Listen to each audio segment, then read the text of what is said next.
Hello, this is Mark Thomas. Thanks for coming by my brand new channel where I'll be posting some music videos of original blues slash jazz music with guitar, harmonica, and voice.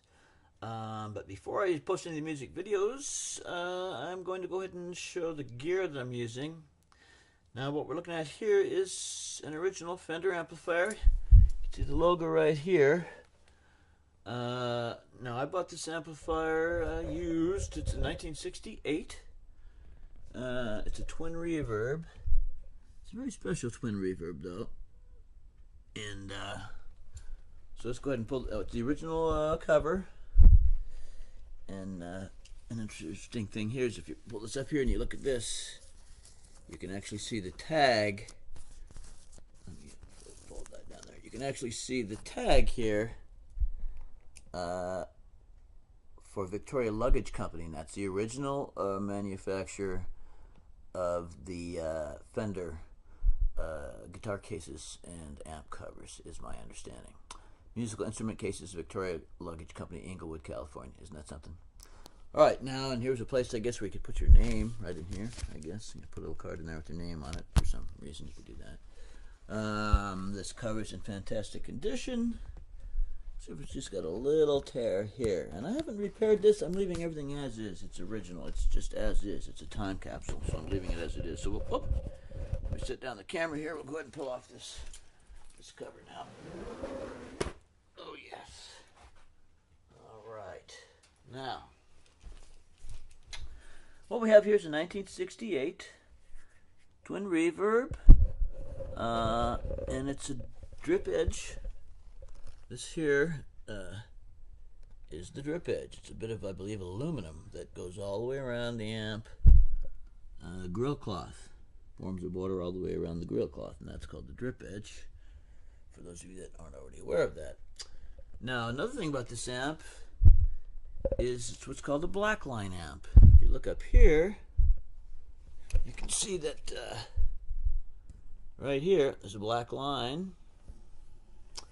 Over here, there's another black line, and then again here and here, right? So this is what they call a 1968 drip edge black line twin reverb, and I'll tell you some more about that in a second. Now it's a tilt back. I love the Fender tilt back amps. Seriously, love the Fender tilt back amps. Pull this back like this. Over on the other side here, back like that, and you can tilt the amp back like this onto the legs, theoretically to give you a better projection, you know, when you're playing in a room or whatever. Also, I would imagine so the guitarist can hear the amp better too. All right, so here's the situation on this. This is what I know about this amp from my research. My understanding is that this is actually a 1967 blackface amp in every way, except that Fender wanted to release the new Silverface line, and it wasn't ready yet. So what they did is in the very earliest stages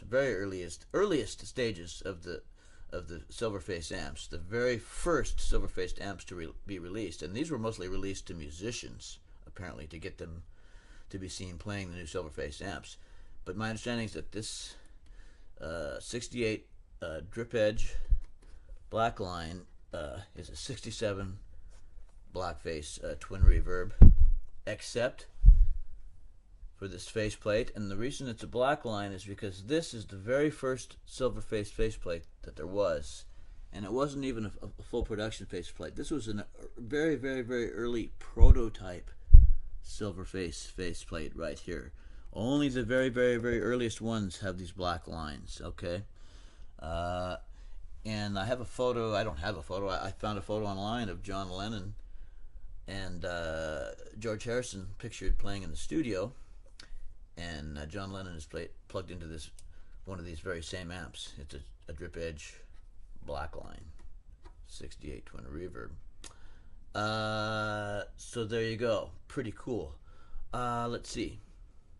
All right, so you've got your usual controls. Now this You got your normal channel with no vibrato or reverb on it, and you've got a bright switch.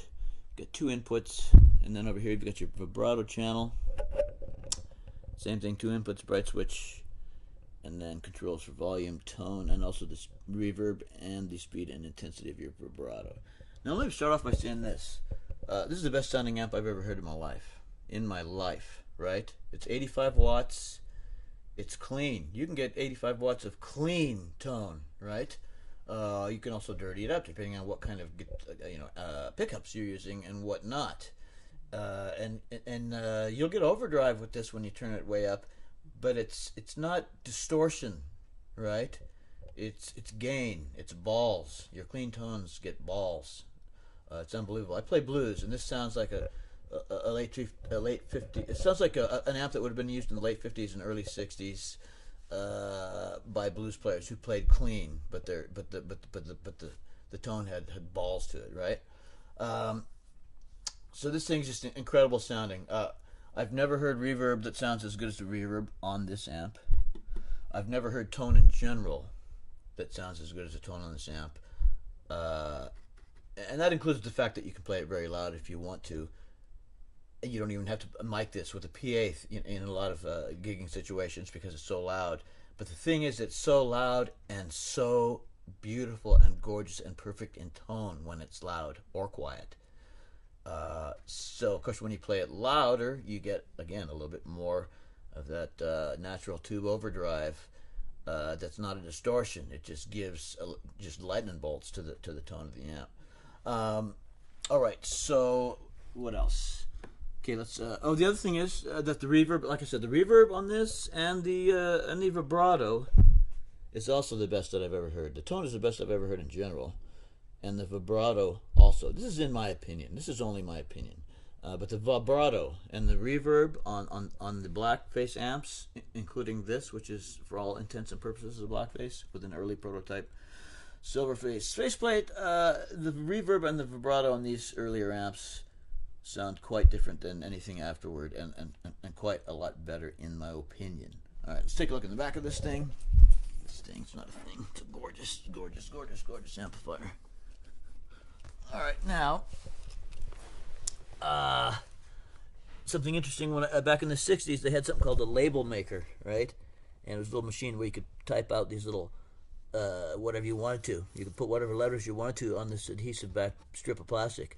Well, this brings me back because this thing, these label maker deals, is a very mid to late 60s thing, late 60s. And this, whoever owned this, they made some little notes for themselves about how to which one of these switches was the on and which one was the standby, because it's a little hard to see the labels up here. So they made it easier for themselves to do this, and also some little instructions on turning on the amp. I left this on here. This is very 60s, the label maker, and this is very personal. The person, I bought this from the original owner too, at a music store, but it was brought there by the original owner.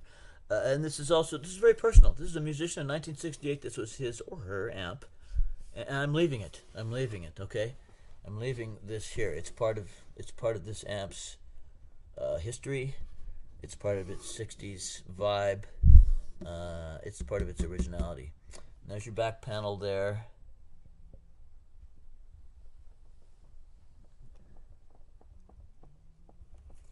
Okay, it's just the warmest and the cleanest and the best amp I've ever played at any volume. Now there's your Fender Blue Label Jensen speakers there. 1, 2, they're 12 inches. Yeah, 12 inch. Okay. Now you've got an extension speaker cabinet here, which is very cool. Plug in your pedal, which I'll show you in a minute. Your reverb / vibrato pedal. You plug in here. I'll show you that. Pardon me.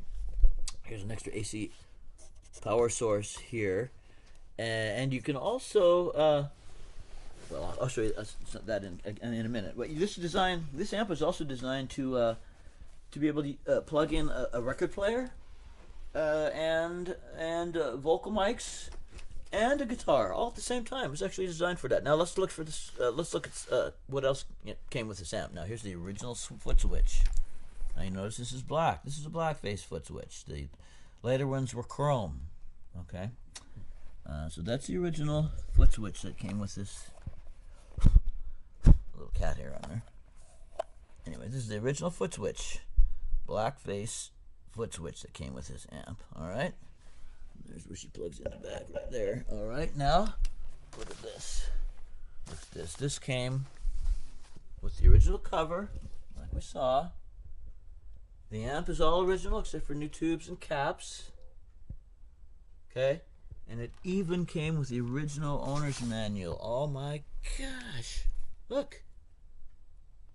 Okay, and this is it. This is the original owner's manual. All right, there's the cover. I mean, look at the condition of this. I mean, I'm going back in time. In 1968, I was what, 16, 17, something like that? And this is just bringing me back. And I dreamed of having this amplifier at that time, but I could no more afford to buy this amp than I could afford to fly to the moon by flapping my arms. But there's the original owner's manual. Operator's guide. You see some blackface amps there showing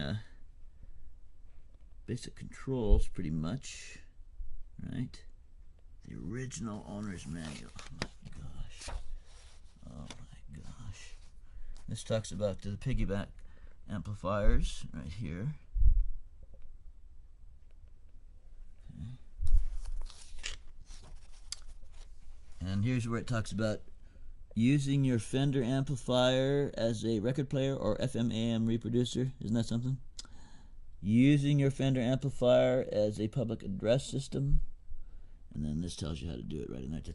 Pretty cool. Now look at this. Now this is the highly coveted AB763 circuitry on this amp. And this original owner's manual comes complete with the schematic diagram that came with the original owner's manual. Look at that. Isn't that beautiful? Look at that. Oh my gosh. Yeah. The original schematic, folks, that came with this amp new in 1968. Isn't that beautiful? Right? Now, on the other side, there's more information. Right there. See that?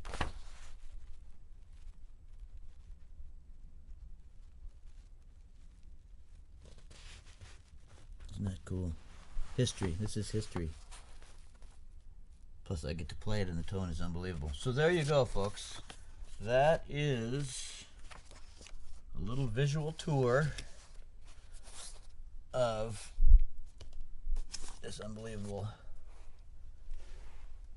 1968 AB763 circuit. Prototype Silverface